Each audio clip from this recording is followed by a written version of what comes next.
ఇప్పుడు ఏందంటే ఇప్పుడు నేను చెప్పే ముచ్చట ఎక్స్క్లూజివ్గా ప్రత్యేకంగా మన గౌరవ ముఖ్యమంత్రి వర్యులు శ్రీమాన్ రేవంత్ సారు వారి కోసమే అన్నట్టు.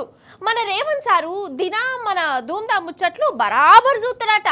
అందుకే సార్కు కూడా బయట ఏం జరుగుతుందో తెలవాలి కదా, జనాలు ఏమనుకుంటుర్రో ఎంతగానో మెచ్చుకుంటుండ్రో ఎరక కావాలి కదా. అందుకే సార్కు గవన్నీ తెలవాలని ఇప్పుడు నేను ముచ్చట తెచ్చిన అన్నట్టు. రేవంత్ సారు ఉన్నావా సారు? టీవీ చూస్తున్నావు కదా, అగర్సే టీవీ చూడకుండా యూట్యూబ్లన్నా చూస్తామని నాకు ఎరికే. సుషేరి సార్ మీకోసమే కొందరు వచ్చిర్రు, ఏమంటారు ఇనూరు మరి మీరు ఇట్లా అందరూ సంతోషంగా ఉన్నారు, అందరికి అన్ని స్కీములు వస్తున్నాయి అని మన రేవంత్ సార్ తాపకోసారి పాట పాడుతుండు కదా. అందుకే ఇగో వీళ్ళని అడుగుదాము, ఏమైందక్క ఈ రోడ్డు మీద కూర్చున్నావేంది, ఏమాయే? భూములు లేవు, బుట్టలు లేవు, ఇండ్లు లేవు, ఇడుపులు లేవు. ఉన్నోనికే బెడ్రూమ్లు వస్తున్నాయి, భూములు ఉన్నోనికే ఆస్తులు అవదాన్ని అవును పెట్టుడు. మేము అడిగేటి ఆయన పిరిపాసులు పెట్టవని, ఇన్నొత్తుల నుంచి మేము పుట్టినప్పటి నుంచి ఆయన పెట్టిండు. ఇప్పుడు పిరిపాసులు పెట్టవని అడిగినాము, ఆయన పెట్టిండు. అదొక్కటి ఉంటే చాలు. ఆగనాట ఇన్నరా ఆగురి. రంగారెడ్డి కలెక్టర్ ఆఫీస్ కాడ రైతులు ధర్నా చేస్తాండ్లు మా భూములు ఇచ్చుడే లేదని. అసలు వాళ్ళ మనసులు ఉన్నమాట ఇన్నూరు రేవంత్ సారు. ఏమైంది, దేనికోసం వచ్చినాం?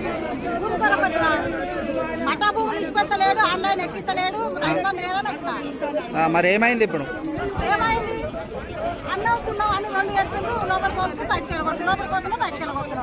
ఇగో గీ తాత ఏమంటుండు, చెప్పే పెద్ద మనిషి ఏమో బెంగటిల్నట్టున్నావు.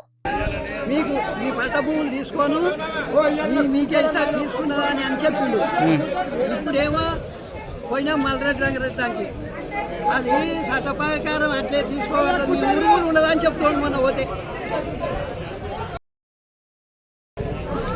ఆడు ఇవరిగా చెప్పు దెబ్బలు తిన్నాడు మల్లరెడ్డి రంగారెడ్డి, ఇప్పుడు కూడా తింటాడు. యారంటే మళ్ళా కోర్టు కాదు. ఓ అవ్వా నీ బాధేంది? ఇస్తా అది ఇస్తా ఇది ఇస్తాను ఎందుకైతే తెగినావు. 2000 పింఛను ఇచ్చిండాడు. ఇచ్చినప్పుడు 2000 ఇయ్యి, నాకు 4000 ఇస్తాను ఎందుకు పలికినావు? గ్యాసు 90 రూపాయలు ఉంది, 80 రూపాయలు ఉంది. అవి 80 అయ్యి నేను ఎక్కువ మళ్ళా మరి తప్పు కాదు నేది. ఏడుకెళ్ళి తెచ్చేస్తావు? 500 ఇస్తాడు, ఇస్తున్నాడు ఎవడాడు అన్నాడు. నేను నిన్న కాక మొన్ననే కొన్న 90 రూపాయలకు. 900కా? అయ్యో సీఎం సార్ నువ్వు గంతగానే తిట్టబడుతుంది. అద్దద్దు మళ్ళీ సారు కోపానికి అత్తే లేని పని తిప్పాలి మళ్ళా.